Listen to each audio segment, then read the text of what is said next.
The Hays Advantage with Kathleen Hays. We want to set the stage for you by playing a couple of selections from the testimony today in Washington as Ben Bernanke, Fed Chairman, Sheila Bair, head of the FDIC, and Mary Shapiro from the SEC testified, among others. Let's start with Ben Bernanke's view on the Dodd-Frank overhaul bill. The Dodd-Frank Act is a major step forward for financial regulation in the United States. The Federal Reserve will work closely with our fellow regulators, the Congress, and the administration to ensure that the law is implemented expeditiously and in a manner that best protects the stability of our financial system and our economy.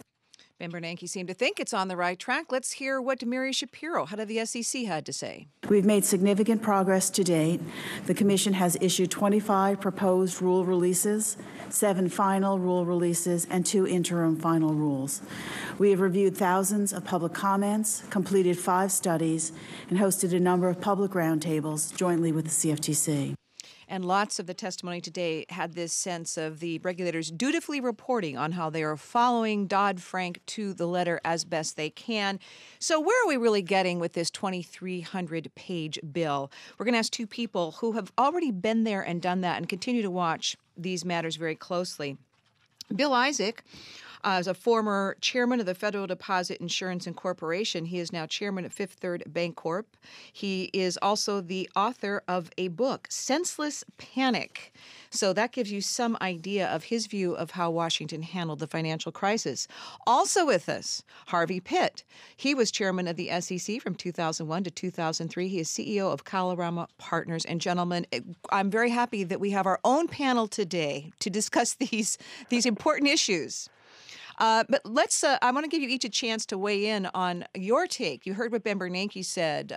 Sheila Bair also outlining how they're doing all the things they're supposed to do to meet the Dodd-Frank requirements. Let's start with you, Bill Isaac. Is Dodd-Frank on the right track? Dodd-Frank is the worst piece of financial legislation I've ever seen in my entire career, which spans some 40 years. It is a horrible piece of legislation. It would not have prevented the last crisis, and it will not prevent the next crisis.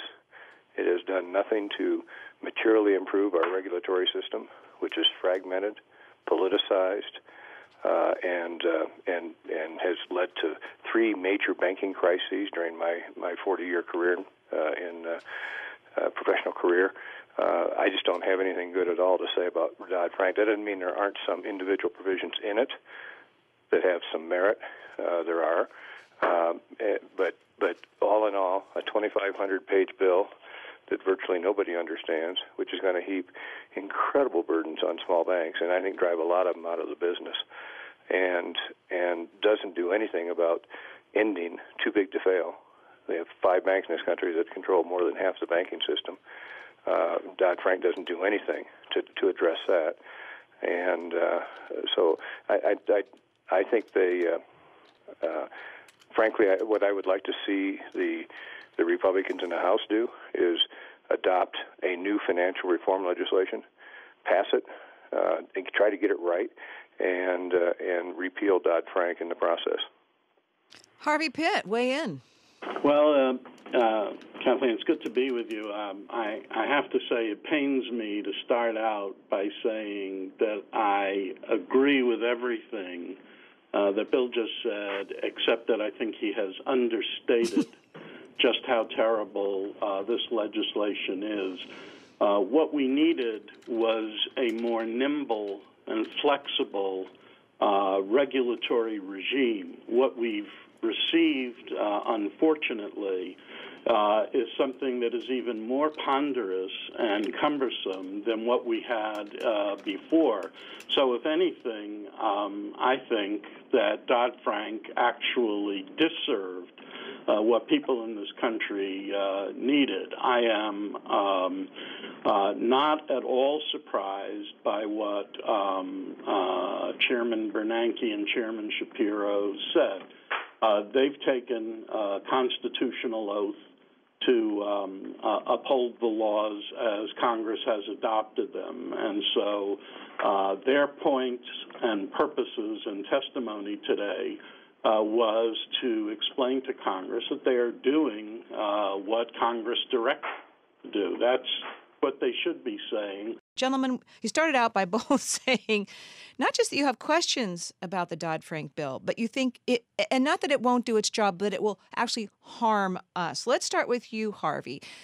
Tell people who are going to say, come on, the SEC let us down, the bank regulators let us down, the big banks ran over everybody, and now you're defending the industry by saying this is a waste of time. How do you answer that? Well, I'm not defending the industry. There's no question that a lot of our problems were caused by inappropriate business practices. But the major cause of the economic crash was a faulty regulatory system. And as Bill Isaac had said earlier, it's something that had been well known in Congress and so on for years. What we now have is a bill in which people are claiming the problems have been solved, but in fact, this bill does very, very little to address the real problems. And as I said earlier, the first problem was making certain that government was nimble and flexible and that it had the capacity to respond to trends before they became problems. The second aspect of this bill is it sets artificial limits as opposed to allowing the regulators to basically exercise appropriate judgment. It doesn't give the regulators anywhere near the kind of tools they need, and because of all of the excessive spending that's gone on in the past 2 years, the regulators aren't going to have the wherewithal to accomplish their tasks.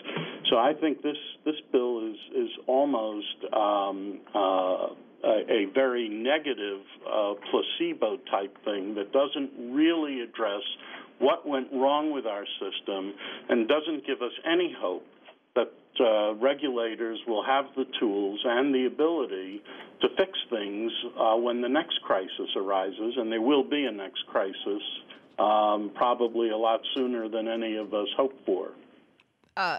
Bill, same question, I guess, because, again, what is striking to me is that in the American public and even in the media, there is a sense that a Democratic administration with a majority in Congress passed a bill that really gave it to the big banks, and it's going to protect us from the next crisis, and that it's only those bank-protecting Republicans that tried to stand in the way. So I think that's one of the things, that, as you try to get a message out about what's wrong with it, that you're fighting against. Well, Kathleen, first of all, I must say that when Harvey answered his question in the earlier segment, he started by saying it pains him to have to agree with me on everything. And I would also say that it doesn't pain me, but I agree with everything I've heard Harvey say. I think he and I are on the same page. I think maybe he meant he just wishes he didn't have to say bad things about Dodd-Frank, right? Not that he hates agreeing with Bill Isaac, but Harvey, I guess. No, Harvey and I think, are on the same page on almost all these issues, and I don't think either one of us could be accused of being pro-bank and soft on regulation. I think I have a long track record of being rather hawkish on regulation and wanting banks, and particularly the larger banks, to have much more capital. Dodd-Frank is a fraud. It really is. It was sold as reform because the public was really angry that Congress and the Bush administration got together and gave away $700 billion of our money through that TARP program. And I don't blame them for being angry. The TARP program was unnecessary. It did a lot of damage. Just the selling of it did a lot of damage because they used highly inflammatory language. And so they rushed through a piece of legislation so that they could claim that they did something and sort of appease the public that was very, very angry. Well, it didn't really work because, number one, they didn't do anything meaningful in Dodd-Frank to fix a broken system. But secondly, the public was enraged anyway, and we had a kind of a revolution at the polls last November. Let me give you one example of what's wrong with this bill. It keeps all of the same regulators in place doing the same old things, but now they have to do everything by committee. They have to agree on everything. Well, anybody who's ever been on a committee knows that the only thing that comes out of a committee is the least common denominator approach, something that you can get the votes on to get it passed. We really shouldn't have that kind of system. Senator Dodd himself, had wanted to consolidate the regulatory agencies. We should have. There are 3 or 4 different banking agencies that are stirring up the pot here. The industry can play one off against the other, and does. We really should have consolidated the bank regulatory agencies into a single independent banking authority, and then there should have been some watchdogs over that system. And one of the watchdogs was supposed to be the systemic risk regulator.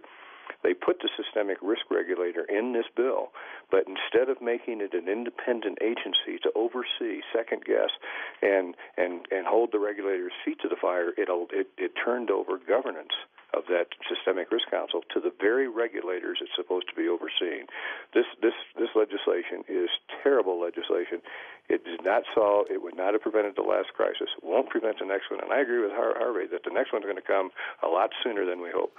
And we are not going to have the systems in place to deal with that. In fact, we've made it worse, because one of the things that went wrong in this last crisis is the Treasury was in charge of crisis management, and Treasury is not capable of handling crisis management in the financial system. That's a job for an independent Federal Reserve and an independent FDIC. It became a very politicized crisis management process in this last go-round. It created a worldwide panic that was entirely unnecessary. We're going to continue our in-house, our Hays Advantage Roundtable, looking at the Dodd-Frank Regulatory Reform Overhaul Bill, 2,300 pages, the top bank regulators in front of Congress today. And one of them, Mary Shapiro, who is the head of the SEC, had this to say about the challenges ahead. Getting the rules written it's a stress for sure, and it's a challenge, and it's affecting all of our capacities to do other things. But I think the real crunch comes after the rules are in place and we actually have to operationalize them, and we lack the resources to do that.